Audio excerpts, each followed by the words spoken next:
I'm Morgan Thomas. I'm with Reach West Central, and we're here at Whitworth University doing a low-cost air purifier build. We are trying to make about 100 air purifiers that we're going to hand out in the West Central neighborhood to help during wildfire season when the air quality is really poor, to make available for residents of West Central. So we'll be making them today and then handing them out for free at a Neighbor Days event in June.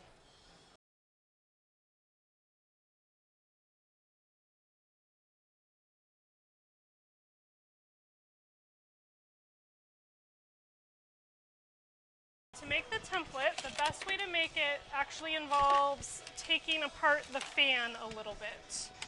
So we'll take off the front of the fan.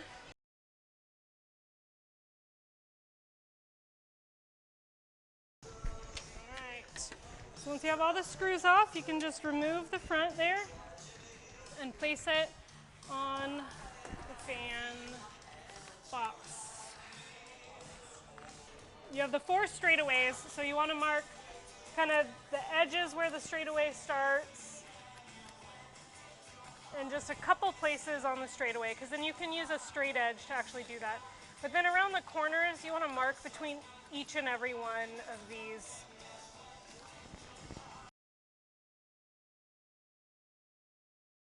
I'm going in every hole on the corners so that we can match that profile, and just a couple places on the straightaways so that we can use a straight edge. I'm actually just going to use this straight edge to trace it, but a ruler would work there as well. So once you've gotten the straightaways, you'll just kind of fill in the blanks where you couldn't trace on the corners. Okay.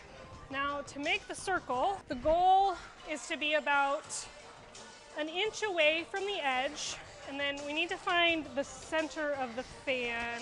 So find the center of the fan. It's 19 inches, so 8.5. Nope, 9.5 will be the center.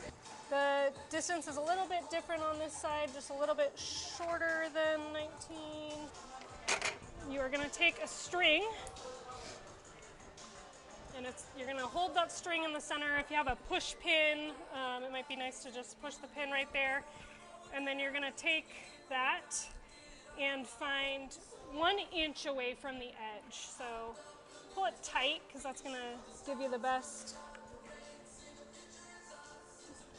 And then you go in about 3/4 of an inch to an inch from the edge. And then once you've found that distance of the string, just want to wrap it around your pen, and we're going to make a little makeshift compass here to make the circle. It'll match up, and then you have a circle.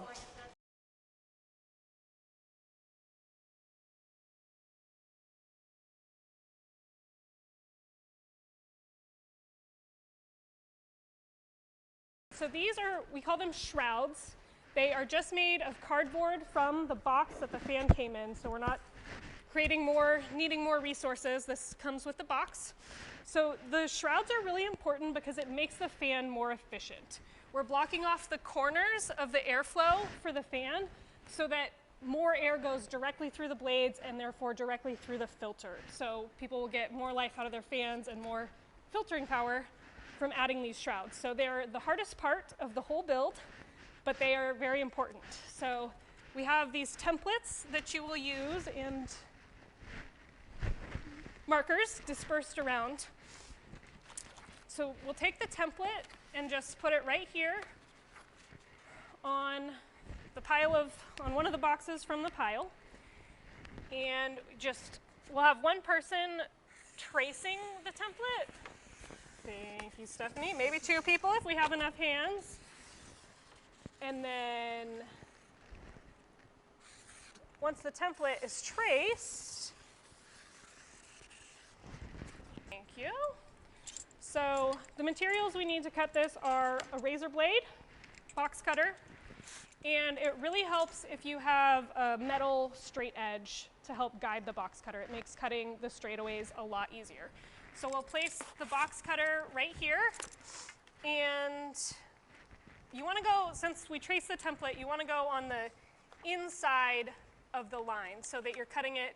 We want this filter to fit, or this shroud, I'm sorry, to fit right into the face of the fan, which we'll show at the end what that means. But so we want to be on the inside of the traced line. And so we're going to cut each straightaway. You guys might find more efficient ways that work better for you. I like to cut the straightaways first and then come back and cut the circular or the rounded areas later.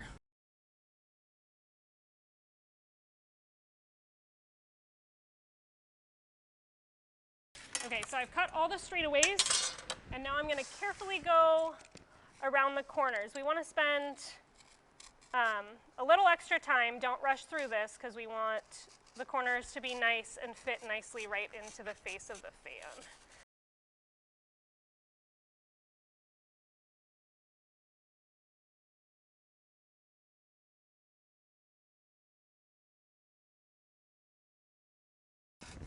Okay, so once I've scored all of the edges, then I take the cutter and just run it through to get that final edge.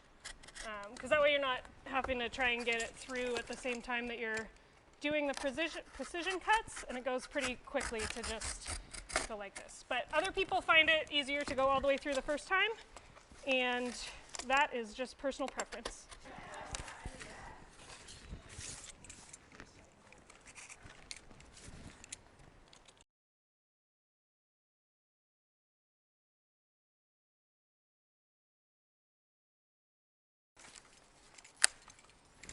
And now we have a shroud.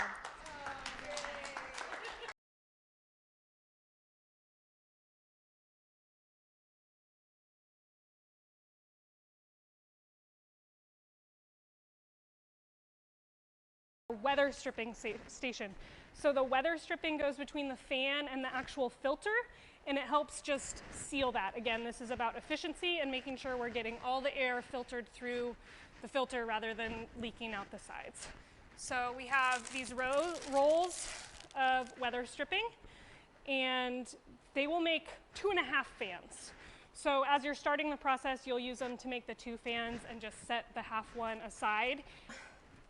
The directions of the fan, you want to make sure you put the weather stripping on the correct side of the fan. This one has, and it can be kind of hard to tell which way the fan goes, but the weather stripping will go on the side. There's these 2, this is where the feet of the fan go. There are 2 little holes. So the weather stripping goes on that side, but we won't put the feet on until after the weather stripping sign is on. Yeah, it's also on the side of the fan that doesn't have the label on it. So make sure the name of the fan is down if you're at the weather stripping. So the weather stripping has its own stickiness on it. So you're going to put the sticky side down as you start working around the fan.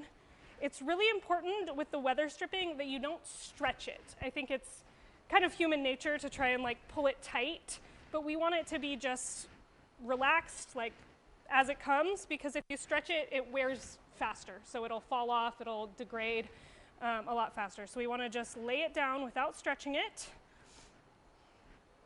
Oh, that's not the sticky side. This is the sticky side. So we just start right at the bottom middle of the fan and go around. You want to, the edge piece kind of curves down. So you want to stay towards, right towards the interior edge of it, because otherwise it's going to curve down off the fan. It's not going to make as good of a seal. So don't rush it to try and get it done faster. We have lots of help here, so I think we'll be able to cruise through these fans. Just take your time and make sure we make a good seal.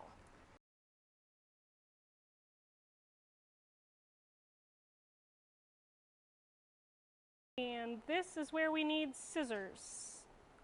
Here, where it matches up, thank you, with the first part. And then want those to be together. And you can just, it's a little bit flexible, so if you notice somewhere where you kind of swayed off, you can fix that.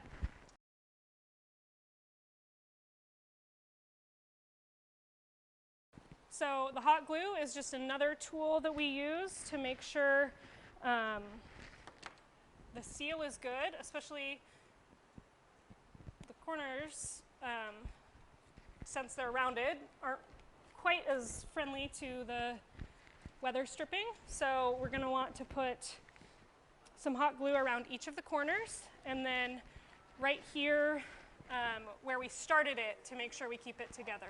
So we'll put one line in the same place as the first cut, and then at the end another line. They kind of go together there, and then also right here where they meet up.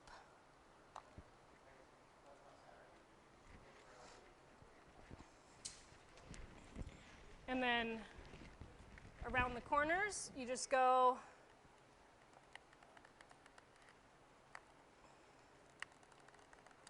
just right along the line. You want to make sure it's touching both the foam and the fan, so that, again, it's just helping make that seal be a little bit stronger. And if you get the tip of the hot glue gun too close to the foam, it can melt it a little bit. So you want to just keep it right away from the foam without melting it.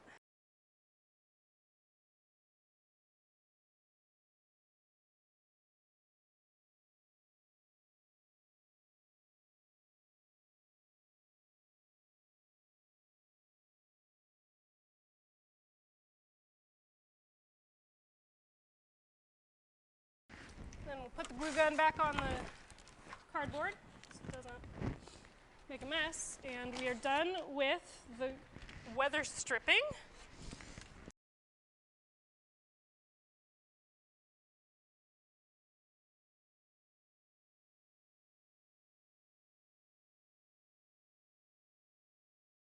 So, arrow needs to face towards the fan. The metal needs to not be visible to the final product. So that faces into the fan. We're going to tape off the corners to achieve that same shroud effect on this side. It's easier if you're doing it to kind of make yourself some long strips and lay them out. And then we're just going to go and you just put it there, rip it, put it there. So it takes 2 strips to do that, and then fold over the edges and do that 4 times.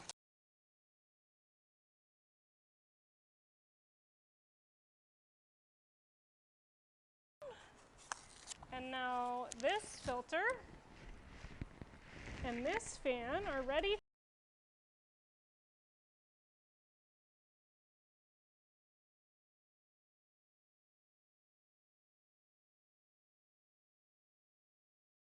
So these little feet are in a little container at this station, and they'll go into these holes that I mentioned down at the weather stripping station. So let's turn it this way so they can see too. So you just put them in to these little holes, and you kind of got to push them in real hard. So it takes a little bit of strength, and it's going to go over that weather stripping. So feet are on, and now we will take this, and Kimberly is going to say again that the metal side faces the fan. So the airflow arrow is going towards the fan because we're on the back of the fan. The arrow here is going to go towards the fan, metal side in. And these, we're going to put 2 pieces of masking tape here just to hold it in place while we're doing this work. It's just a little bit easier if you kind of have something to hold it on. So it's important here to make sure that you're lining up with this weather stripping on all 4 sides. So you want to make sure the edge of the fan is on the weather stripping on all 4 sides. So at the bottom side, you're just going to put it right up against the feet, but the other 3 sides, you're going to make sure around the base that it's, you know, about the same distance on the feather, on the weather stripping. Take our giant rubber bands, and this is how it stays attached to the fan. So just take the rubber band and kind of get it as close to the feet as you can. One other part that's important to note is that these vertical folds should be going up and down. So that's another thing. That actually just helps keep it from getting crushed. It's not really about functionality, but if you have it going sideways, it's more likely to get crushed by the rubber bands. So you want the vertical folds going up and down. And this side, you know, it's kind of around the knob here.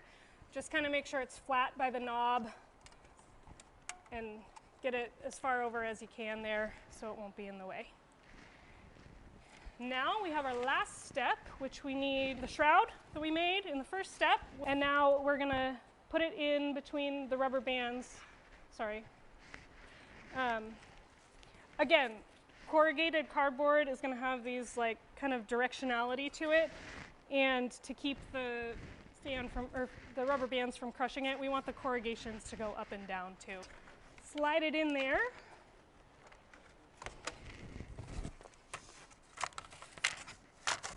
And then you want to, like, so this is kind of what I was talking about at the very beginning. You want the cardboard to fit right inside the frame. And this is our completed product.